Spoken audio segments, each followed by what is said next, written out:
మహిళా సాధికారత గురించి గొప్పగా చెప్పుకునే ఈ ప్రభుత్వం మహిళా వ్యతిరేక విధానాలకు పాల్పడుతోందని వైఎస్ఆర్సీపీ ఎమ్మెల్యే రోజా అన్నారు. తమ కష్టానికి ప్రతిఫలాన్ని అడిగిన అంగన్వాడీ కార్యకర్తలపై ప్రవర్తించిన తీరు సరైంది కాదని అన్నారు.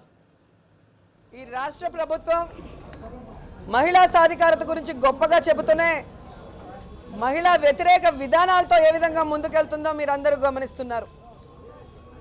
ఈరోజు తమ సమస్యలను తెలియజేసుకొని తమ కష్టానికి ప్రతిఫలం ఇవ్వాలని చెప్పి అడగడం కోసం ఎన్నో కార్యక్రమాలు చేశారు అంగన్వాడీ వర్కర్లు, హెల్పర్లు.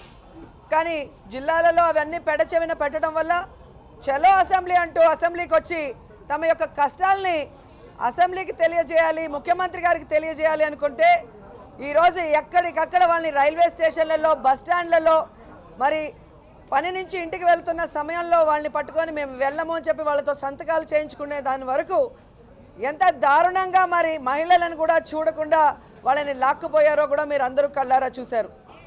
ఈరోజు ఆ అంగన్వాడీ వర్కర్లకి వైఎస్ఆర్సీపీ అండగా నిలుస్తుంది. ఆ వైఎస్ఆర్సీపీ ఈరోజు అంగన్వాడీ వర్కర్ల అరెస్టుకు నిరసనగా మరి హౌస్ని కూడా స్టాల్ చేసి వాళ్ళ డిమాండ్లు నెరవేర్చాలి అనే ప్రభుత్వం మీద ఒత్తిడి కూడా తీసుకురావడానికి ప్రయత్నిస్తోంది. ఎందుకంటే ఈరోజు మన రాష్ట్రంలోనే అన్ని రాష్ట్రాల కన్నా తక్కువగా పేమెంట్ ఇస్తున్నారు అంగన్వాడీ వర్కర్లకి అండ్ హెల్పర్లకి. ఈరోజు ఆంధ్రప్రదేశ్లో మీరు చూస్తే అంగన్వాడీ వర్కర్కి 4200, హెల్పర్కి చూస్తే 2200. మన నుంచి విడిపోయిన తెలంగాణ రాష్ట్రంలో చూస్తే ఈరోజు అంగన్వాడీ టీచర్కి 7000 ఇవ్వడం జరుగుతుంది, వర్కర్కి 4500 ఇవ్వడం జరుగుతుంది.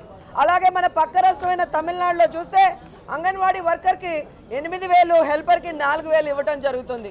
అంటే మన జిల్లాలో తప్ప మన చుట్టుపక్కల ఉన్న మన రాష్ట్రాల్లో తప్ప మన చుట్టుపక్కల ఉన్న రాష్ట్రాలలో అంగన్వాడీ సమస్యలు వాళ్ళు అర్థం చేసుకున్నారు అంటే ఆ అంగన్వాడీ వర్కర్లు పిల్లల్ని, గర్భిణీ స్త్రీలని, బాలింతల్ని చూసుకోవటమే కాకుండా ఈ రాష్ట్ర ప్రభుత్వ పథకాలన్నీ కూడా అందరికీ తెలియజేయటమే కాకుండా రాష్ట్రం చెప్పే ప్రతి పని చేస్తుంది. కాబట్టి వాళ్ళని మనము పరిగణలోకి తీసుకొని వాళ్ళ జీతాలు పెంచాలని పెంచడం జరుగుతోంది.